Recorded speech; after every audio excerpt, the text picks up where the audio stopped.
Shockingly, 80% of Native people have experienced sexual abuse. Dan Wallace is a traditional artist who is voicing his concern about this alarming trend. Things that were accepted when we were growing up as children. The abuse that we had to suffer, being left in a lobby of some kind of old stink bar, and we're kids all waiting out in the lobby for our parents to go in and drink. We'd be left there all day. The aftermath of any kind of anger and stuff like that, and usually us kids, well, namely me, would end up getting beaten up by some drunk adults. The beats that I would get, they weren't the typical kind of beatings. A wooden spoon being broken over my backside was nothing. I laugh it off and go, is that it?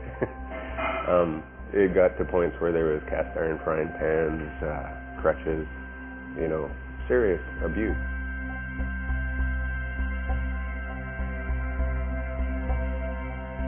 My mother really was abusive to me, extremely. My mom suffered a lot through residential school abuse.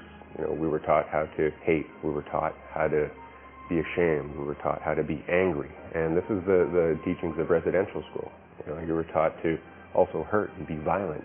Because it was so deeply ingrained in her and how she was raised in residential school, that anything that we had to do as traditional people, we were heathen, we were evil, we were dirty, things like that. And it made her feel that way.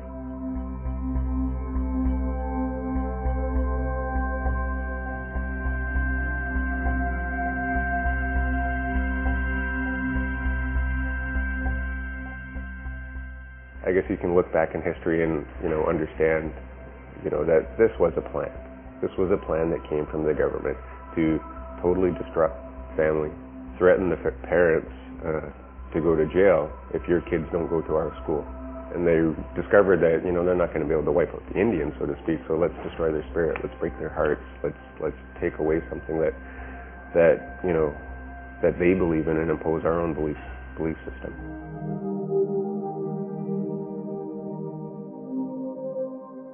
As I discovered throughout the years, I thought every Indian kid pretty much had it like me. Had it really rough, grew up with a lot of alcoholism, a lot of physical, mental, sexual abuse.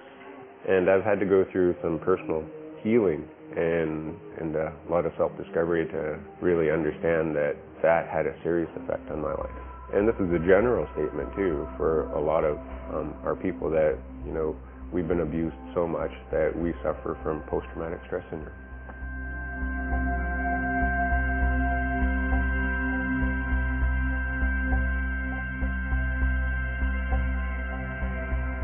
I guess one of the other things that really sort of hurt our people even more is the lateral violence. Our own people hurting each other. This was accepted, 25 years ago, publicly. Like smacking a kid and anything else like that. Kids getting sexually abused, this, it was okay, and it was always put on the, back burner because the predator was the one who basically ruled the house.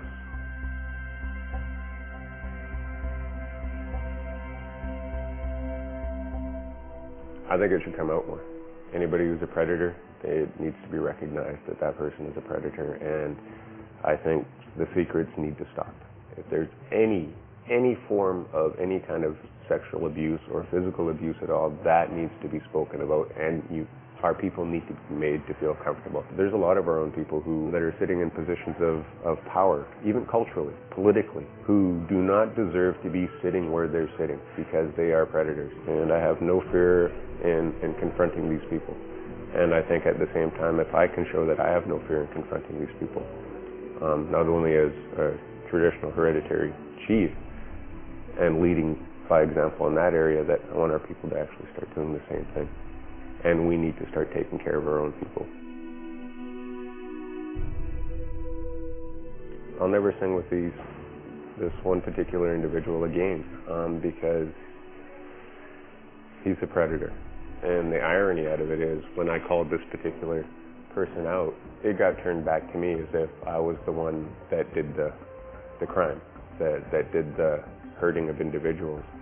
They are predators, and they need to watch out, because there's people like me that are coming for you, and they're going to call you out because you have no right to be there at all. And our people need to see stronger people willing to stand up against people like that, because you don't have no right to be there at all.